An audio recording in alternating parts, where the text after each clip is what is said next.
Bonsoir à tous. Salut.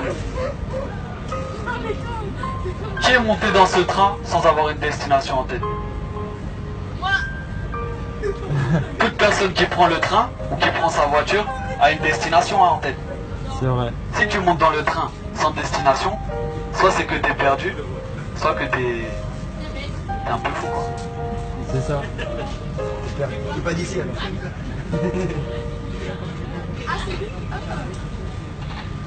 Mais maintenant, est-ce que tu savais que ta vie a une destination aussi?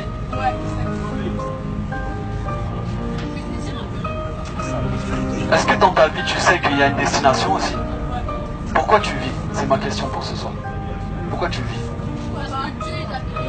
Voilà, parce que Dieu t'a créé. Gloire à Dieu. Mais c'est pas tout.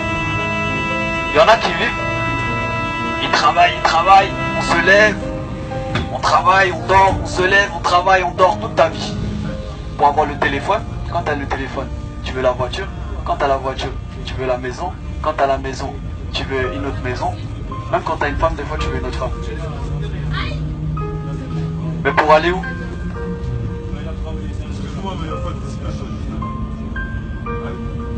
Pour aller où? C'est pas le trajet qui compte.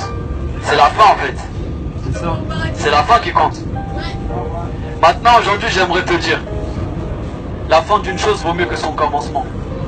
Peut-être tu commences avec l'argent, mais l'argent c'est pas la fin. La fin c'est la mort. Parce qu'il est donné à tous les hommes de mourir une fois. Longtemps tu t'es préparé pour acheter ta voiture. Longtemps tu t'es préparé pour avoir ta femme. Mais combien de temps tu t'es préparé pour rencontrer Dieu? Et la Bible nous dit pourtant, prépare-toi à rencontrer Dieu. Maintenant, à n'importe quel moment tu peux mourir. J'espère que tu vivras longtemps. Mais malheureusement, il y en a qui meurent à 20 ans. Il y en a qui meurent à 18 ans. Qui avait demandé? Personne. Et eux, ils sont pas meilleurs que nous. Alors aujourd'hui, toi aussi, tu peux mourir jeune. C'est triste, mais c'est la vérité. Et si tu meurs, aujourd'hui tu avais mis ton espérance, peut-être plus tard j'aurai un beau mari.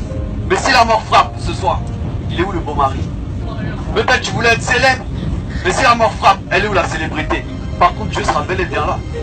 Amen, c'est vrai. Maintenant, analyse ta vie. Qui peut dire ici qu'il est sans défaut?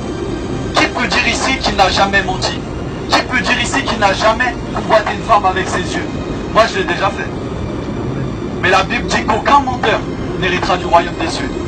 Qu'aucun idolâtre n'héritera du royaume des cieux. Qu'aucun débauché n'héritera du royaume des cieux. La Bible va jusqu'à dire que tous les hommes sont pécheurs et sont privés de la gloire de Dieu. Donc malgré que tu as un beau visage, malgré que tu es apprécié par tous tes amis, si tu es devant Dieu, Dieu est saint.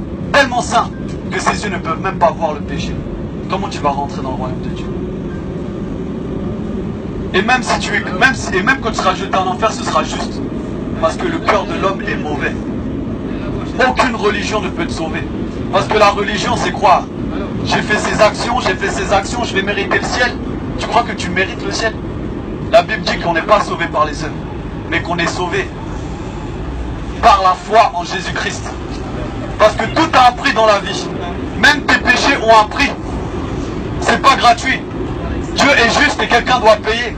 C'est pour ça que Dieu, dans son grand amour, oui, parce que Dieu est amour, sa volonté est que tout homme soit sauvé, que tout homme ait la vie éternelle. Il a envoyé Jésus-Christ, son Fils.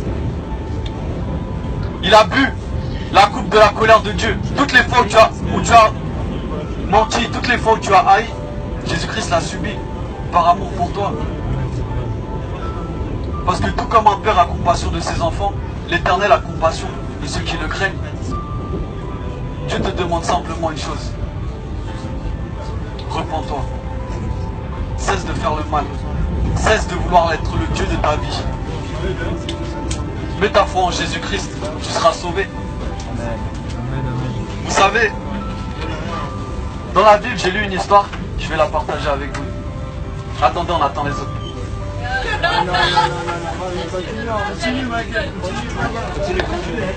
Les gens écoutent.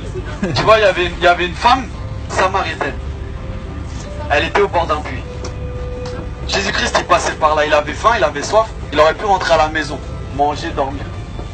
Mais comme il ne cherche pas ses intérêts, il est venu au bord de cette femme qui était au bord du puits pour lui parler.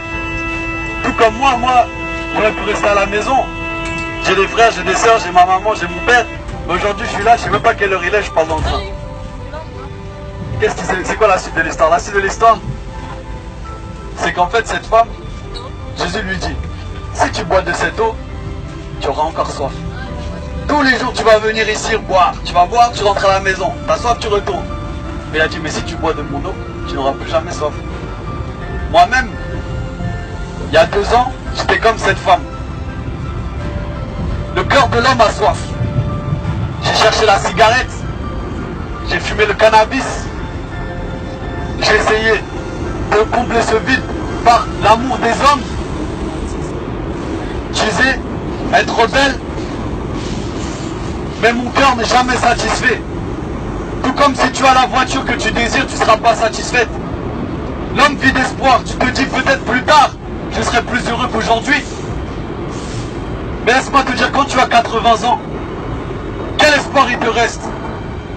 Toi qui croyais un jour trouver le bonheur, tu ne l'as toujours pas trouvé, qu'est-ce qu'il te reste? C'est pour ça qu'il y a des personnes âgées qui sont aigries. Tu vois la mort s'approcher. Et qu'est-ce qu'il restera de tous tes biens? Qui va en profiter? Personne. Ta vie n'a été que du vent. Tes soirées n'ont été que du vent. Toutes tes relations amoureuses n'ont été que du vent. Parce que tu as construit la maison sur le sable. Mais Dieu veut que tu construises la maison sur le roc. Amen. Sur sa parole. Parce que Dieu n'est pas un homme pour mentir. Ce soir, qu'est-ce que tu feras de cette parole? Amen. Mets ta foi en Jésus-Christ. Et Dieu te promet la vie éternelle. Amen. Amen. Que Dieu vous bénisse.